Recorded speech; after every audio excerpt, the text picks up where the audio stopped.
பரலோக ராஜ்யத்தை பற்றி அவர் பேசுகிறார். பூமியில ஏன் இதை பேசணும்? வாயை திறந்தாலே பரலோக ராஜ்யம் கடுகு விதைக்கு உப்பாய் இருக்கிறது.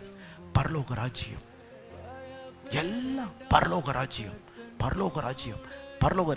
ஏன் அதை சொல்றாருன்னா, உங்களையும் என்னையும் செலக்ட் பண்ணதே பரலோக ராஜ்யத்துக்காகத்தான், இந்த ராஜ்யத்துக்காக அல்ல. இந்த ராஜ்யத்துல இருக்கோம், ஆனா நம்முடைய சொந்த ராஜ்யம்.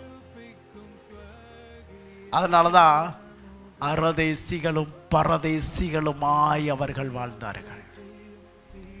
அரதேசிகளும் பரதேசிகளுமாய் அவர்கள் சுற்றித் திரிந்தார்கள். வாக்கு தத்தத்தை அவர்கள் பெற்றுக்கொள்ளாமல் இருந்த பொழுதும் அந்த வாக்கு தத்த வார்த்தையை விசுவாசித்து அணைத்துக் கொண்டு, அந்த வார்த்தையை அணைத்துக் கொண்டு விசுவாசத்திலே அவர்கள் பெற்றுக்கொள்ளாமல் இருந்த பொழுதும் அதற்காக வாழ முடிந்ததுன்னா எதற்காக?